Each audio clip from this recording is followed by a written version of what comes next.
उल्हासनगरमध्ये सोनसाखळी चोरी करणाऱ्या चोरट्याला पोलिसांनी अटक केली आहे। महिलेच्या गळ्यातून चोरट्याने सोन्याचा हार हिसकावण्याचा प्रयत्न केला होता। धुळ्यात पत्रकारावर हल्ला करणाऱ्या मुजोर वाळू माफियांवर कठोर कारवाई करण्याची नागरिकांची मागणी। संविधान संरक्षण समितीच्या वतीने पोलीस प्रशासनाला देण्यात आले निवेदन।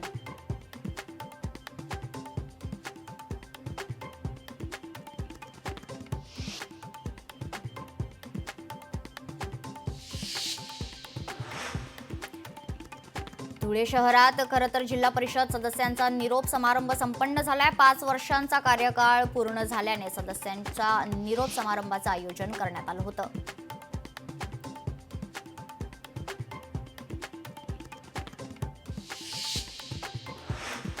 भांडूप शहरातील 2 सराईत गुन्हेगारांना पोलिसांनी ठोकल्या बेड्या। तांत्रिक तपासाच्या आधारावर पाठलाग करत तब्बल 48 तासात पोलिसांनी घेतलं दोघांना ताब्यात।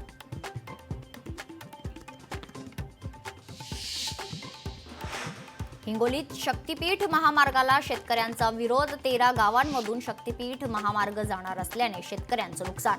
24 जानेवारीला 12 जिल्ह्यातील शेतकऱ्यांकडून आंदोलनाची हाक।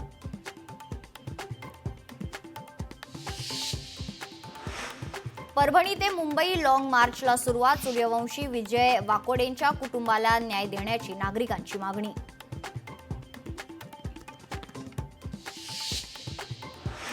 चीनची लोकसंख्या सलग 3ऱ्या वर्षी घसरली। लोकसंख्येच्या बाबतीत 2ऱ्या क्रमांकाचा देश असणाऱ्या चीनसमोर भविष्यातील लोकसंख्येसंबंधी आव्हाने उभी।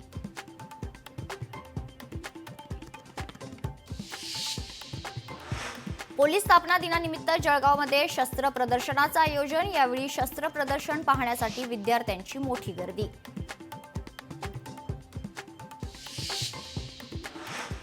सिंधुदुर्ग जिल्ह्यात पाणी अडवा पाणी जिरवा मोहीम राबवली जाते। या मोहिमेअंतर्गत गावात मे महिन्याच्या अखेरपर्यंतही शेती बागायतीला मुबलक पाणी पुरवठा होणार।